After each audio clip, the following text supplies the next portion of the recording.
Today's poem. Poem number 4, A Thing of Beauty. Have you heard of this line, this quotation? A thing of beauty is joy forever. This is by John Keats. And John Keats, from this poem, we have this line, a thing of beauty is joy forever.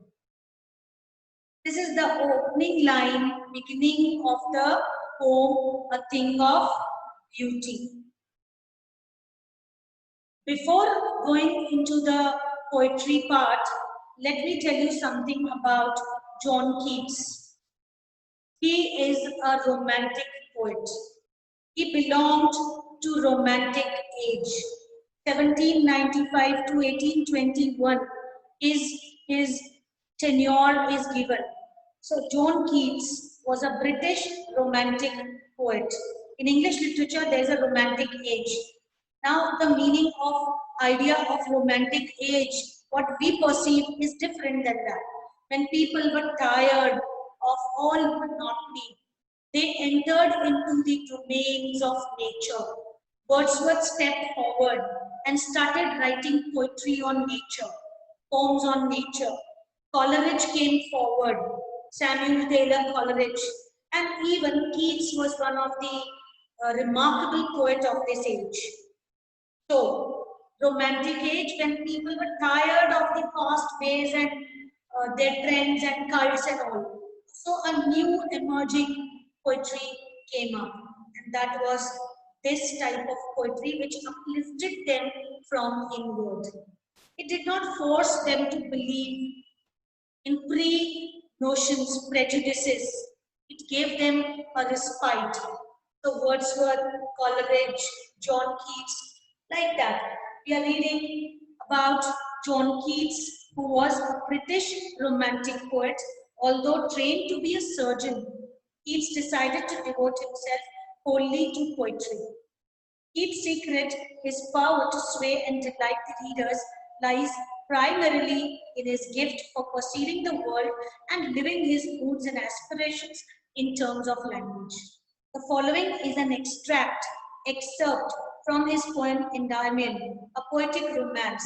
The poem is based on a Greek legend in which Endymion, a beautiful young shepherd and poet who lived on Mount Latmus, had a vision of Cynthia, the moon goddess. The enchanted young resolved to seek her out and so wandered away through the forest and down under the sea. So this particular poem, A Thing of Beauty, is an excerpt from that longer poem. Okay? A thing of beauty is joy forever. Its loveliness increases and increases. Its loveliness increases. It will never pass into nothingness, but will keep a bower quiet for us and a sleep full of sweet dreams and health and quiet breathing. Therefore, on every morrow, are you weaving a flowery band to bind us to the earth? Spite of despondence, of the inhuman dearth of noble natures, of all the gloomy days, of all the unhealthy and overdarkened days made for us searching.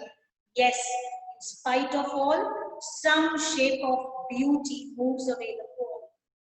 Underlying cold, dearth, darkened, despondence, all these words made for us searching, yes, in spite of all, some shape of beauty moves away the pall from our dark spirits, such the sun, the moon, the trees, old and young, sprouting a shady boom for simple sheep, and such are daffodils, with the green world they live in and the clear rills, that for themselves a cooling covert make against the hot against here is against the hot seas in the mid forest break, rich with sprinkling of fair musk rose blooms, and such too is the grandeur of the tombs we have imagined for the mighty dead, all lovely tales that we have heard or read, an endless fountain of immortal drink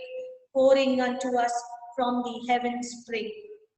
Heavens bring, underline grandeur, doom, sprinkling, mid-forest break, clear rills, green world, simple sheep.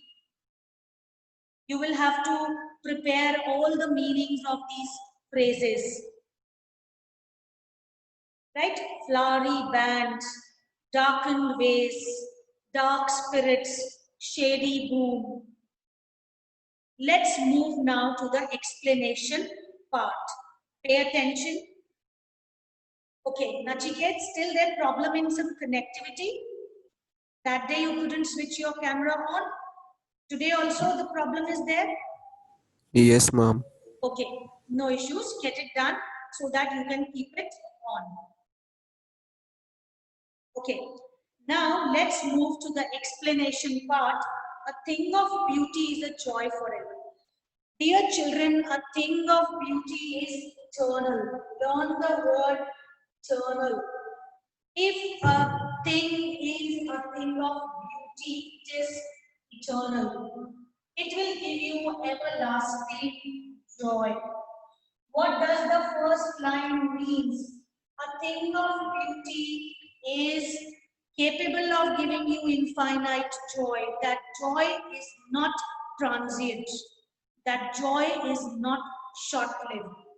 A thing of beauty is eternal and everlasting joy. It will give you forever and ever and ever.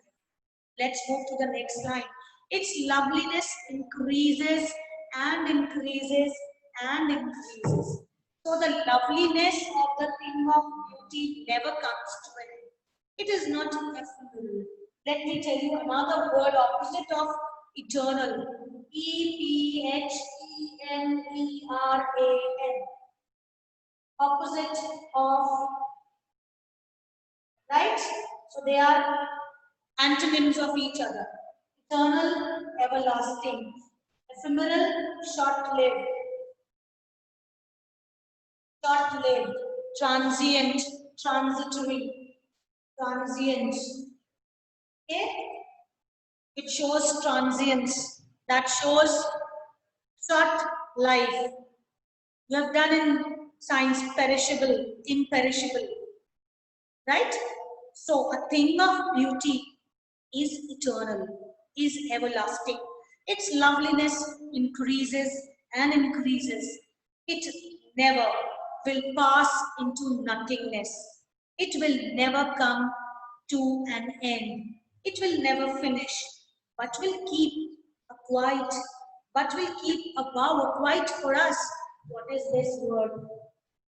Shade. What do we mean by this word? Shade. Thing of beauty will always keep you under a shade of tranquility, a shade of solace, peace, internal peace. A thing of beauty will give you peace and peace. Right? Shall I move further? Unmute. Responses are awaited. Have you understood this much? Very good. You can unmute and speak also. You can give virtual signs as they are coming up. Fine. Full of sweet dreams. A shade full of sweet dreams and health and quiet breathing. What does thing of beauty gives you? A shade of quietude, a shade of tranquility, sweet dreams, health, good health, and quiet breathing. What do you receive if you are in the company of beauty? What do you receive if you are accompanied by a thing of beauty? You will get good health. What is this shade? This shade is of good health, sound sleep, quiet breathing, no tension, no hypertension, good breathing process, no anxiety, so sound sleep, peace, solace. You will get all these things. The shade of beauty is the shade of all these things. full of sweet dreams, health, and quiet breathing. What do you mean by quiet breathing? No anxiety in life, no tensions, no worries.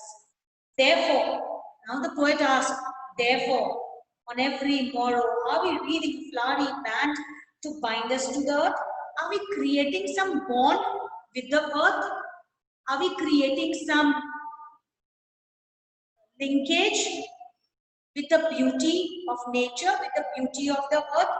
Are we doing something every day on every morrow?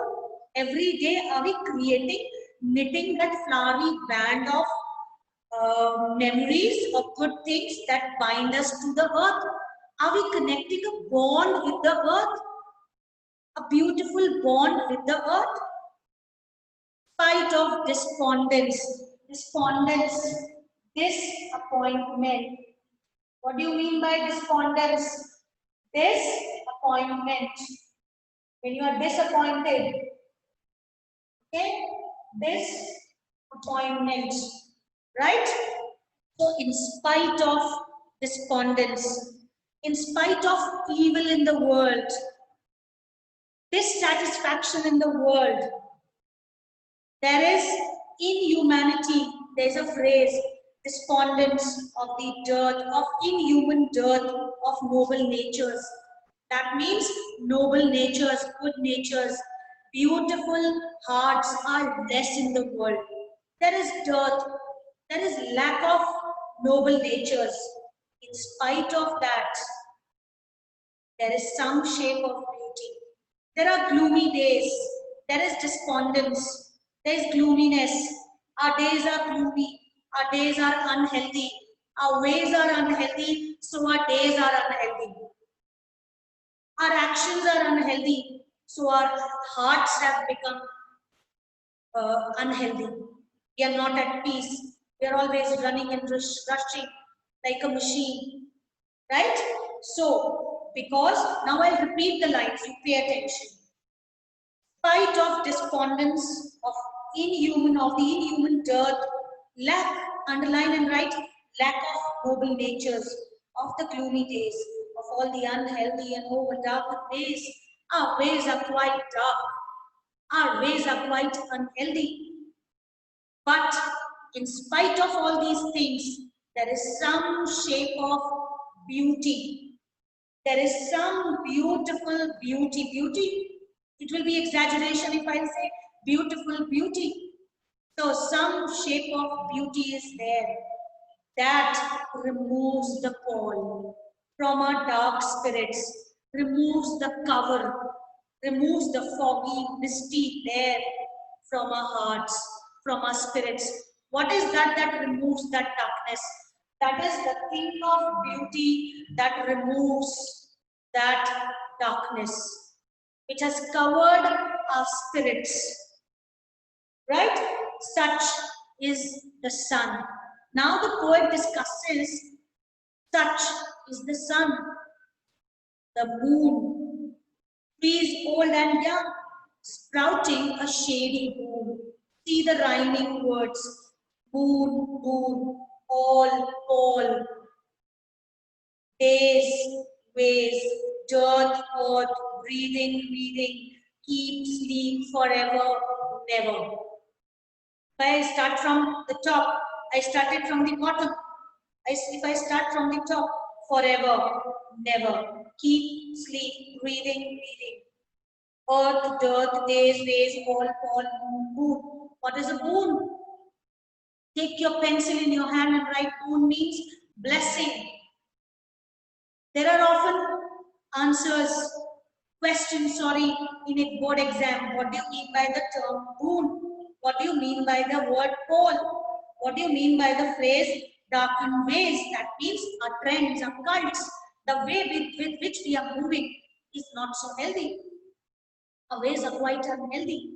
Like so, trees old and young, such the sun, the moon, the trees old and young, sprouting a shady moon. All these blessings from Almighty, the sun, the moon, the trees old and young, are creating, are sprouting, are opening, are springing, are germinating, are flourishing and they are nourishing us in the form of a shady boon. A boon full of shade, a boon full of love, a blessing full of care, affection, concern, love. So this is all in the lap of nature. So a thing of beauty is a joy forever, right? This much is clear. Unmute yourself and speak up. This much part is clear. Yes, ma'am. Yes, ma'am. Very good. Very good. Now, moving on to the next lines. For simple sheep, and such are the daffodils. From the previous line, from a dark spirit, such the sun, the moon, the trees old and young, sprouting a shady boon for simple sheep, and such are the daffodils with the green world they live in, and the clear rills that for themselves a cooling covert make against the hot season. So let me explain you as a whole the meaning of these 2-3 lines. For simple sheep, this is a metaphor for we people. Simple sheep here there are two meanings now, children. The literal meaning, that is sheep are the cattle. The figurative meaning, we human beings are taken care by the Master, Lord of Lords. He, we call him He, and He is the right God with V capital. Who is this He? He is God, and He is the shepherd, the master shepherd, the kind shepherd who takes care of all the simple sheep like us. We are His simple human beings, and He takes care of us. So for simple sheep, and He moves on, such are daffodils. Daffodils in a forest with a green world. What do you make out of green world? What do you understand of green world, children?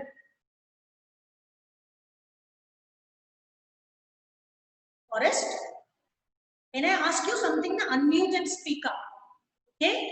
So the world of green world, we did it in Aunt Jennifer's also, the forest. So, right? Literature phrases and all.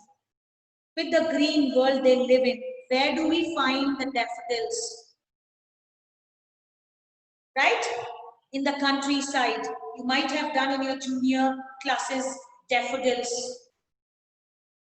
Daffodils poem by William Wordsworth.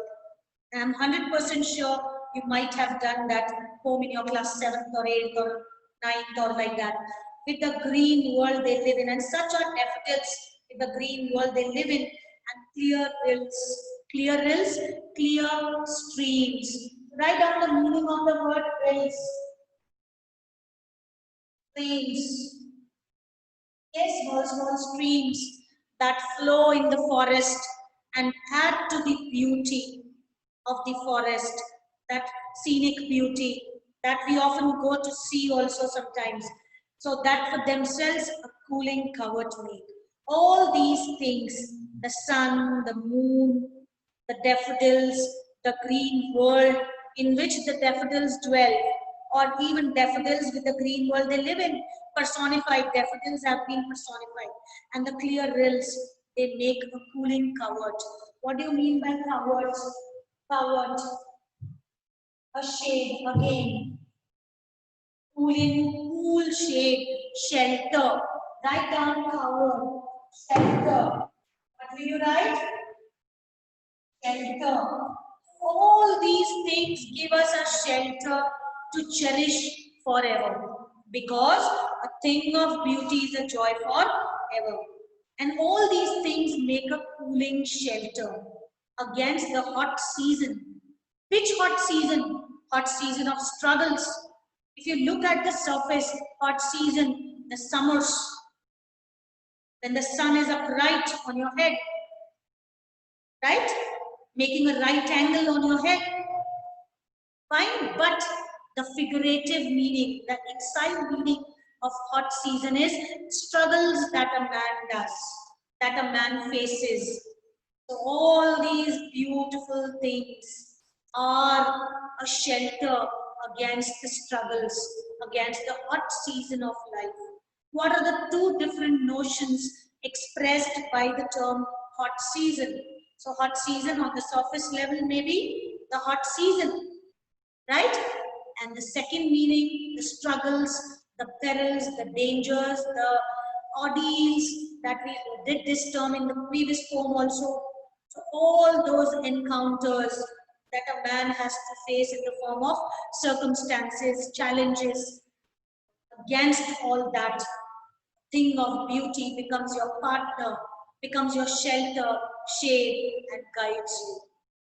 And the mid-forest break, and we have forgotten the mid-forest vegetation, wild vegetation.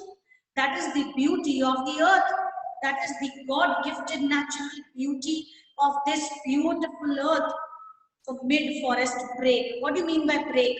B-R-A-K-E, the ferns and vegetations and all that grow in the forest. So if a question comes, what do you mean by the word break? Write down ferns, forest vegetation, forest vegetation, rich with sprinkling of fair musk rose blooms. Now the mid-forest break, rich with sprinkling of fair musk rose blooms. What are these blooms? Musk rose. The magnificence of or the beauty, the grandeur of the forest or nature is being discussed.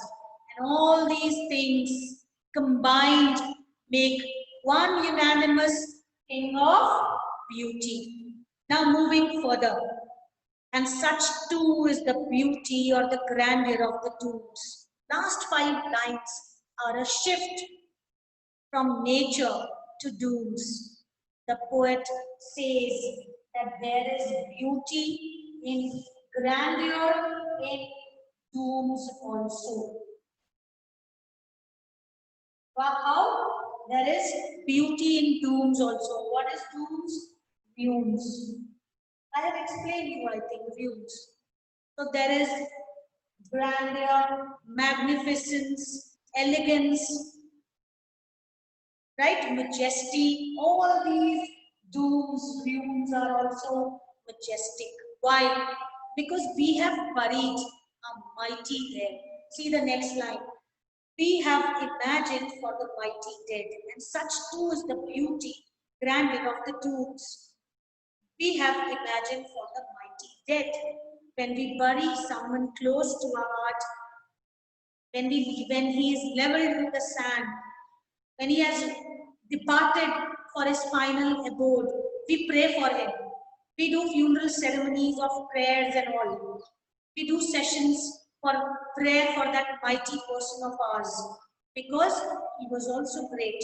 And our tombs are great because we have buried them there. We have buried our great people there, whom we loved, who loved us once, though they are not today with us, but they were the part of our life. Right? So, I hope the idea is clear why the poet is calling dooms as majestic and mighty and all. Because our mighty dead are lying, sleeping in rest.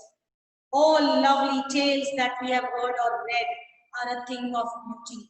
Concluding lines of the poem are going on, and the poet says, all lovely tales that we have heard from Granny and Nanny, and from our grandma and grandpa, or we have read through literature, through passion of reading, all lovely tales that we have heard or read.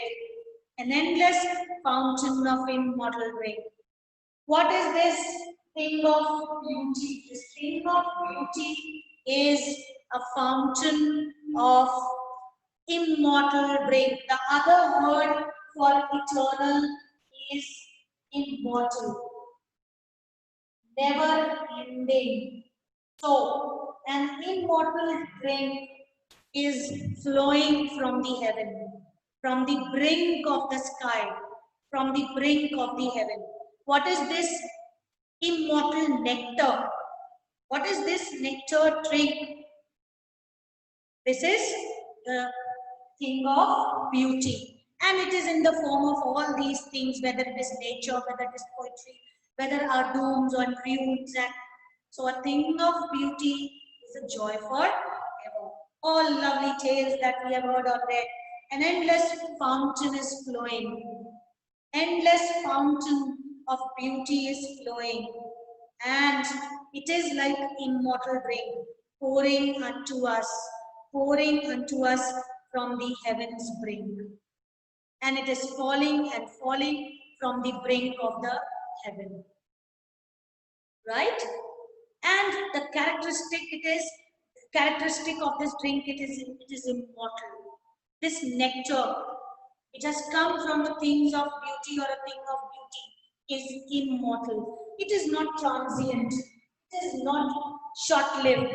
It will flow on forever and ever. So John Keats. This way we have revised this poem, A Thing of Beauty. Please unmute yourself immediately so that I can interact with you for a minute or two. Please unmute. Have you understood the poem better, all of you? Yes, ma'am. Have you understood? Yes, ma'am. Very good. Yes, I'm ending my class. In the next class, we'll do the question answers of this particular poem by John Keats.